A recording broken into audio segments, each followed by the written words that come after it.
Hi, everyone. Welcome back to Standing in Our Truth. My name is Richa, and we have our lovely co host TJ on with us today.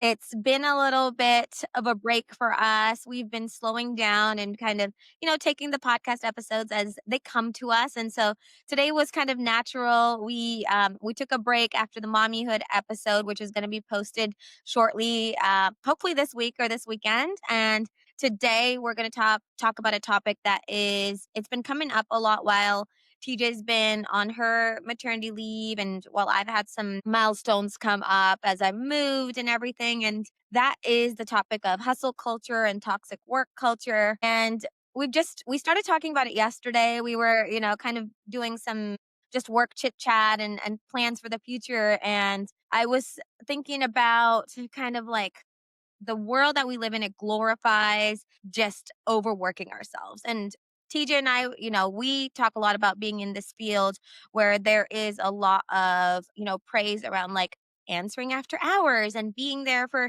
clients and just overworking ourselves, and we don't really take a pause. And I feel like somewhere along the way in society we were taught that taking a pause is not valued. Like we're not valued if we take a break. So we're going to dive into a few different topics around that today. I want to hand it off to TJ to kind of, give us a scoop on like how she's been feeling with, she's just had a brand new spanking baby over here who's just lighting up her world. And then there's all this noise about like work and like productivity. So take it away, TJ. Oh my gosh, I like how you say brand new baby.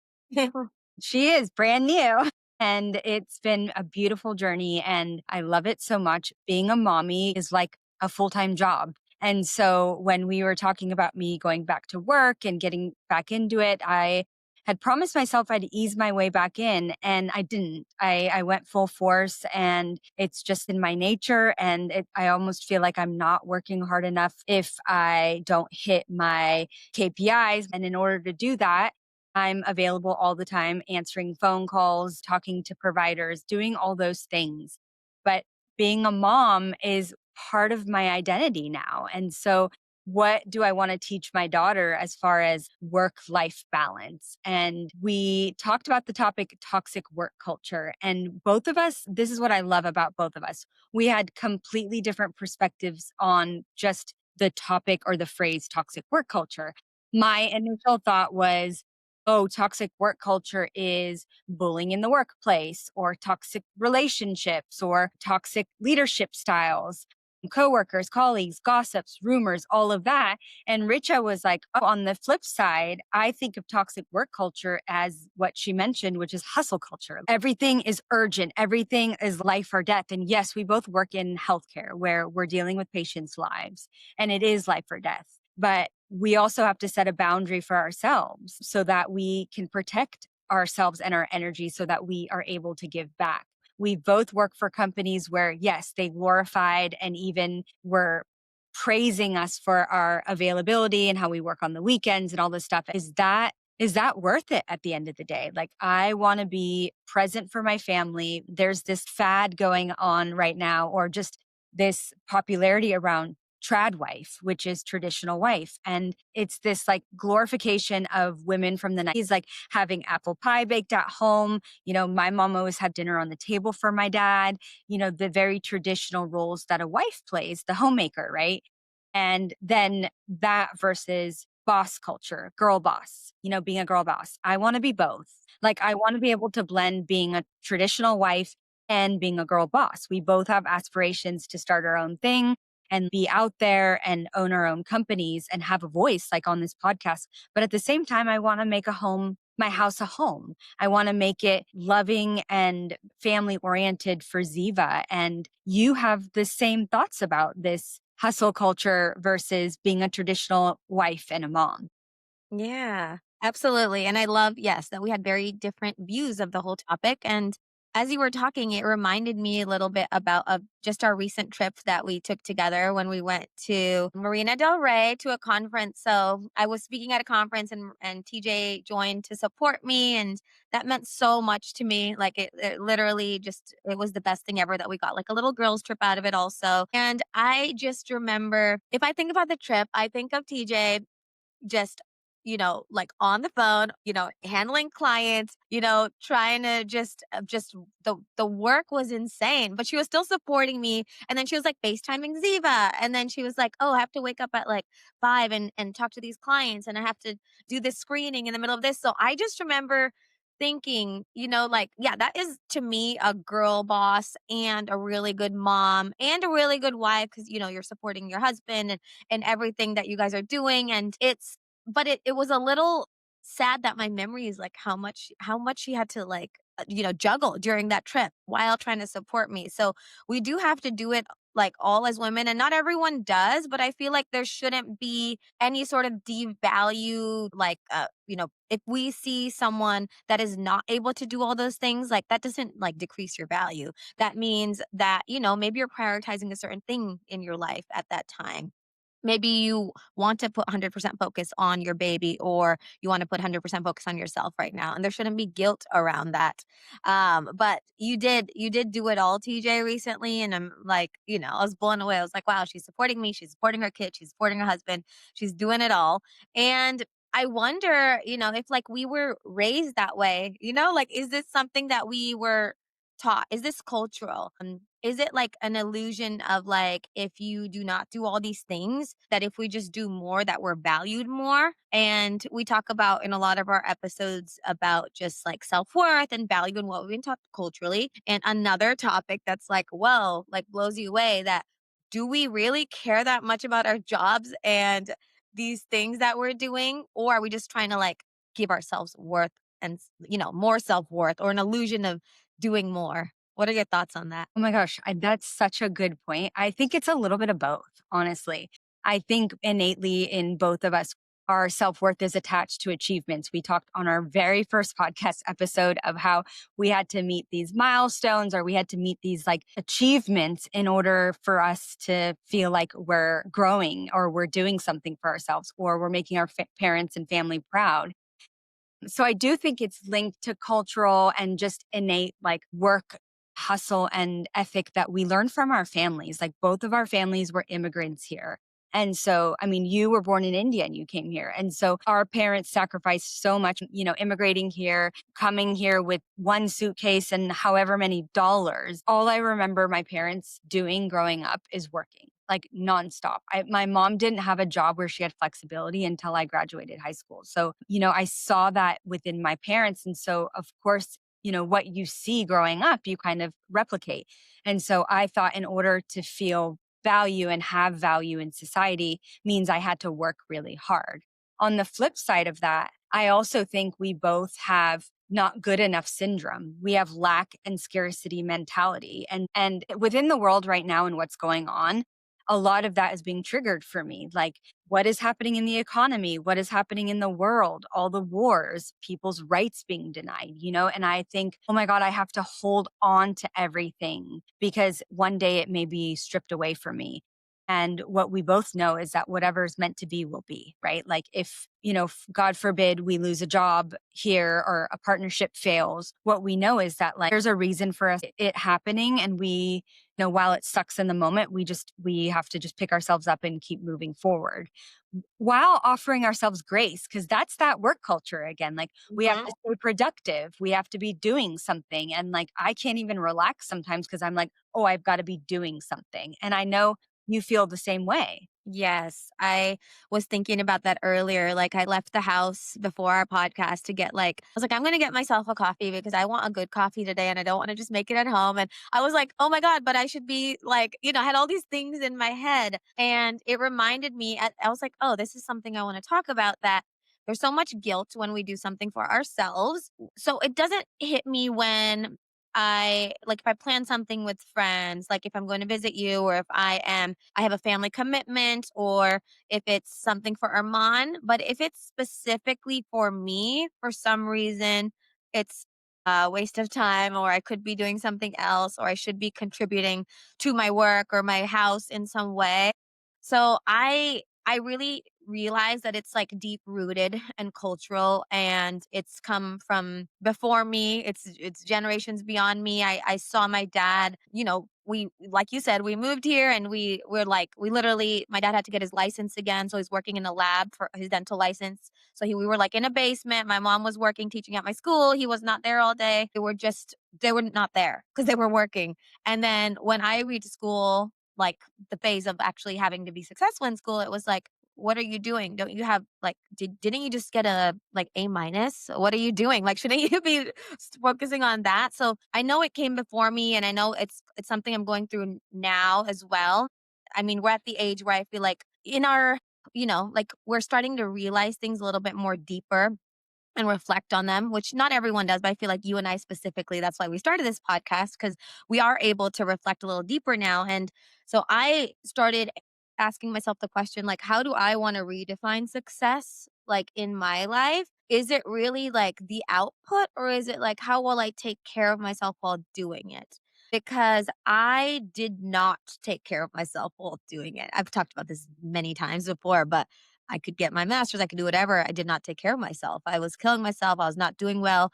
And that really affected others too in my life. And so that is something that I encourage our listeners to do as they're going through life. Like you have some sort of form of like what is success in your life, but how do you want to redefine it? Because we don't necessarily love what, even though it's great, our parents worked hard. Like, do we want to carry that on? Do we want to make our kids feel like they need to be overworked, and that they shouldn't do anything for themselves? Absolutely not. So, what are your thoughts on that? No, same. I think both you and I are aligned that we want to model this balanced lifestyle. When I'm not working, sometimes I'm bored. Sometimes in my free time, I'm thinking about work, which isn't a bad thing. It means, for me, it means I'm passionate about it. I love what I do, but at Sure. the expense of what, right? And that's what we talk about mental health. And so defining success for me today is, yes, having enough for us to be comfortable, and everybody's definition of comfortable is different, but for us it's food on the table, just the little luxuries of time to us is so essential. So quality time with each other, quality time with our families. Like I will make a trip, halfway across the country to always see my family, and then quality time of course with my daughter. But success for me today is, it's almost like what I equate to happiness for me today. We talk about pursuit of happiness, like we're always working towards happiness. It changes. But for me, it's peace and serenity. So it's doing work that I don't feel like stressed about or pressure, or doing it just to do it, to hit a number or to appease a company. It's the peace and serenity I have when I wake up and I'm not frantic, right? That to me is like happiness, and I want that fulfilled life. And for me to do that, I have to make sure that I'm doing work that's aligned. And at the moment, I'm doing work that's very aligned for me because I'm helping people. It's fulfilling for me. And I think that for me is number one priority, is having that peace and serenity. Yeah, it's such a good goal. It's why is our goal to just tire ourselves out and give, give, give when we are the best for everyone else if we're actually taking care of ourselves. So it's ironic that what we do, it actually works against our goals. Like innately we don't try to, but that's what we're really doing. I know that when I come, I pick Armand up at the end of the day and I'm like exhausted. Like I can't be there for him. And I'm like on my phone and I'm answering emails and he's called me out so many times like you're not listening. You're not just because you're you're on your phone. I get called on it by my husband, by my son, my siblings, like everyone. I feel like we do it to each other too sometimes. We're like, "Oh, I'm sorry, I wasn't listening. I was like responding to this." So, All the it really time. yeah, it takes away from everything. And so I'm like this is a big challenge right now. Like since we're always constantly working on ourselves and I love that cuz that feels productive. That's like okay, I'm working on myself not because I'm selfish. It's because like what are we going to give to others we're in a helping profession. And so how can we be hypocrites and not even like care about our own mental health when we are just constantly providing resources to others and guiding them with the light and we're like, "Oh, but, I don't need to rest." Like it just doesn't make any sense. So it's a challenge right now, but I feel like it's coming at the right time with, we're growing our families and it's just like a very, very it makes you just question yourself. and more of your worth than it did when we were trying to like build it from productivity. So it's like, how do I stop this now? How do I break that cycle? I think It's we've been so constantly hard. that. Yeah. It's so hard. I mean, I just thought, like, as you were speaking about you picking up Armand and he's like pointing out, like, I see Ziva at 4 months old, like, she stares at the back of my phone so often. And I feel terrible about it. I'm like, okay, what she's going to remember, and maybe she won't even remember this time. But like, I mean, she's aware of what's going on. And like, it's so funny when I get a FaceTime or a phone call, like, she knows that sound, so she like looks over. But the can we break that cycle? We talk about generational trauma. Can we break that cycle? Yes, I think anything is possible, right? Like when you have your heart and your mind on it and you want something to change, you can really make it change. It requires a lot of work, and like you said, we have to work on ourselves in order to give. And so, I think it starts with like little promises to ourselves, our rituals that we have for ourselves, so that we are ensuring that we're putting ourselves first. I mean, it's the same thing they say on the airlines, right? Like, put your oxygen tank on first or your mask on first. And so I try to wake up a little extra earlier just to take time for myself. And that's not easy right now because she's not sleeping through the night. And Cameron and I are both, taking shifts watching her, and we're both exhausted, but we also know that we have to take time. He's working out in the gym and I'm making sure I'm doing my meditation and just taking space to, get some writing done, whatever it is that feels like I'm emptying out so that I can give. And I think with work, you know, ironically, I feel guilty spending time with Ziva because I'm like, I know I should be doing something else. And then when I'm working, it's like, I feel guilty I'm not spending time with Ziva. And it's like, it's a lose lose situation. And so, how Hmm. do we break the guilt cycle? And I think ultimately it comes down to knowing that like we've given our best to work and then shutting that off and then giving our 100% attention to ourselves, our family, our friends, and our loved ones. And I know that you do somewhat of that too, because it's like you also now with the brand new house, entering a new career, like you got there's a lot changing for you and your family. And so it's like, how do you manage all of those responsibilities as a wife, a mother, a professional, and make a home? I think none of us really know how to do that, right? We're figuring it out, but I think awareness is so, so important. Right when we moved in, I didn't even give us a chance to enjoy the house. I had a list. I was like, before we do our housewarming prayer, we need this, this, this, this. And in there told me 100 times, like, I feel like I'm not even getting to enjoy this home. Like right when I come home, you're telling me to do this, this, this. And I'm like, yeah, well, I can't do it. Should I hire someone? Like, what? Why aren't you being? Then I'm like, the toxicity of the hustle culture rubs off, and I feel so guilty for that now that I'm talking about it because I'm like, I like put my spouse down to be like, why aren't you also rinsing yourself to make this perfect for everyone around you? And he just wanted to enjoy the damn house. Armand wanted to just have time with his parents now that we have space, but it was just me being me and just like having us speed up. So no, when you asked the question, I was like, I'm going to be very honest about this. I'm not handling it the best I could, but what I know is that I can't heal in the environment that made me sick, which is an environment of control. At least I'm aware of it. Before I used to just live in it. It was just my lifestyle. At least now I'm like, I'm doing this like I'm fighting my thoughts over it. Like, okay, you need to stop this. Like, you had a conversation with your spouse, your son's asking for this, break it. And so, I've tried and it's a constant work in progress. And I think the awareness is something that everyone, all of our listeners can just apply. Like, number one, just be aware. Like, what are you doing today? Did you do something for yourself? Did you do something for your family? If not, if you didn't yet, just do it.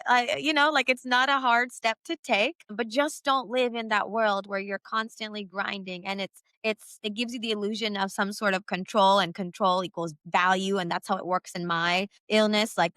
I'm trying to build my value. So breaking that cycle, it's been again challenging, hard, and thanks for bringing attention to it because um it's something that I'm not trying to wear a badge of honor or anything. Like, I moved and we did this and I'm working, and it's been very like, okay, slow down and enjoy your damn life. Like, you just got here. So I encourage everyone to do the same. Yeah. And I think leaving the listeners with awareness is half the battle, right? Like, Mhm. You're halfway in the solution when you're aware. Mhm. It's also like what I do for myself is because I'm so go, go, go, go, go, or my mind is always racing or thinking, which is exhausting. I used to set alarm clocks on my phone of like, okay, every hour I'm gonna, like the Apple Watches, like stand up now. I have to do that for myself because when I get into tunnel vision and my own thinking and like I have to do, and there's so much to do, I am not being present and I'm not being a giver in the situation. I'm really just taking. I'm trying to control everything and telling people how to do their work, live their lives because it makes me feel comfortable. I can't live in chaos. And my chaos looks different from your chaos, right? And so like you had said, like, why doesn't he want the house to be perfect? And that's the other thing. We break that perfection. Like there is no perfect, right? And are we afraid to really take the mask off and unveil and show that like we aren't perfect? We're never going to be the perfect mom. We're never going to be the perfect wife. We're never going to be the perfect professional because that's an illusion, right? And so how do we break the guilt? And it's we live authentically. And like, can we sit still long enough to feel in our bodies authenticity and being genuine? And sometimes I don't even know because I'm playing all these different roles and I have all these different identities. But at the core, who is TJ? What makes me feel that peace and serenity? And that's slowing down, honestly. It's like actually being aware of what I'm doing rather than aware of the problem, right? Like being aware in the moment, like, okay, Tej, what you're thinking in your mind, like that I call myself Tej. Tej, mind, what you're doing is a to do list and you're thinking, okay, what are we having for dinner? Or this weekend I have to do X, Y, and Z rather than I'm here, I'm grounded. I have all those things to do and I'm going to get to them, but I'm going to set aside time to think about that and protect that space for yourself, setting boundaries with yourself. And that's what I had mentioned earlier is keeping those promises. Can we keep the promise to set a boundary or take time every hour or every 2 hours to when we're sitting on the toilet, like just thinking, not looking at our phones and not thinking and just being like, okay, breath in and deep breath out. Like, okay, I'm here right now. And I think that is ultimately what's going to help me break that toxic work culture or the toxic hustle cycle. And so, so many things that were brought up and when you brought this topic up and we started to talk about it yesterday. And I think, yes, there is a part of work culture that's toxic. There is bullying that happens in the workplace. I experienced it myself. There is, at the end of the day, I was taught take emotion out of it. It's just business, right? And it's hard for me to do that. That's not authentic for me. I share my heart in my work. I share my heart with my coworkers. And my trust has been betrayed over and over again in the workplace. And, I have to look at my part in all of that. Like, how did I contribute to that? But I also had these expectations to enjoy work. And in that environment, there was no enjoying work. I love how companies are claiming that they're doing mental wellness and that they prioritize that. But we both know that that's not necessarily true. So I bring up all that to there is that sort of toxic work culture where people dread going to work every day because of that culture. But it really connects back to what I mentioned earlier, which is, like, are we setting those boundaries for ourselves? Are we taking space for ourselves? Are we putting ourselves first? Also, are we prioritizing, not prioritizing ourselves at the end of the day? Really, that's what it comes down to. And I know that when we talked about it yesterday, we were both like, wow, there's so much toxicity in and value we put on work. Mhm. Yeah. And we did it with the podcast too. We're like, "Oh, we're not doing enough. We're not posting enough. We're not doing it fast enough. It's not good enough." And I love at least I know that I did this because I was all over you with like, "Let's go, go, go." And I know it was probably so annoying while you're pregnant and like having and then you had Ziva. So I actually literally it felt so good to just be like, "We'll do the next episode when it feels right." Like it doesn't have to be on a timeline. And slowing down is not failure and it's showing up for ourselves. And that is, I think, what we're doing a really good job of recently. Or we're showing up for ourselves and trying to just base our lives a little bit more on our presence is more valued than our productivity. So That's what I wanna leave the listeners with, like, be present, be there for your loved ones, be there for yourself. Success is not valued by, again, what you do. We say this every episode. It's innate, it's inside yourself, and we hope that you're able to stand in your truth and feel that. Yeah, and we embody that 100% every time we show up for this podcast. We may not do it in all areas of our life, but I think our intention behind the podcast was just to be real and share who we are and what our struggles are. So, thank you for leading, Richa. You did an amazing job. And here's to our healing and here's to our rising. Until next time.